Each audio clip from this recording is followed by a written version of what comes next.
ke alam sana, semua yang dalam ni dia akan ingat. Dia akan ingat berapa di bawah berapa CEO dia bekerja. Dia bukan kita pergi sana kita jadi lupa masuk alam baru, bukan. Anak kita kesemuanya, tempat yang kita pernah lawat di dunia, manusia yang kita kenal, ke semua maklumat itu akan dibawa. Semua maklumat dan kemahiran akan dibawa sampai ke dalam syurga. Maksudnya cikgu matematik akan tahu mat sampai dalam syurga. Sebab tu petani yang 40 tahun, 50 tahun bertani, dia masuk syurga, dia duduk saja kan. Dia pergi berjumpa Allah, dia kata, ya Allah, boleh tak nak bertani? Ini ada hadis lah. Hadis yang sahih. Mati pun tak ada. Mati tidak lagi wujud.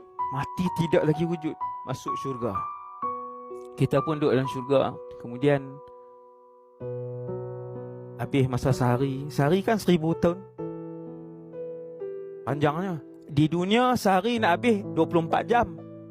Di akhirat nak habis sehari, satu kitaran sehari di akhirat nak habis sehari 1000 tahun. Dia punya panjang dia.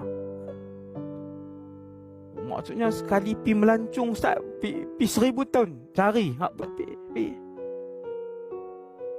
Kemudian lepas tahun kita duduk dalam syurga, kemudian 1000 tahun.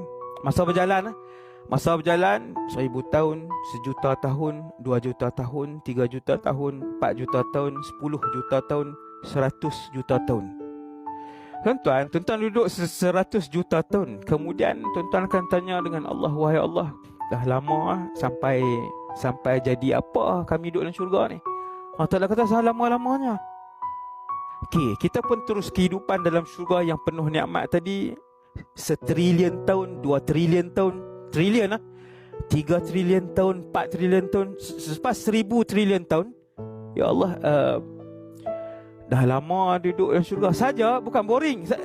Sampai bila duduk dalam syurga ni? Tuhan kata, selama-lamanya tu ending di mana? Ayat mata saya turun kan. Saya jadi risau.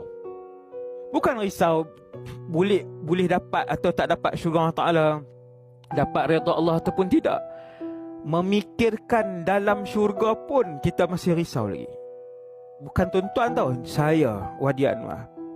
Saya kata, lepas tu jadi apa?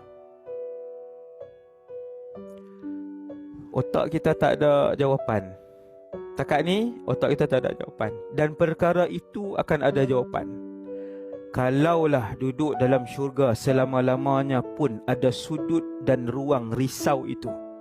Kalau neraka selama-lamanya, wa'alaikumsalam.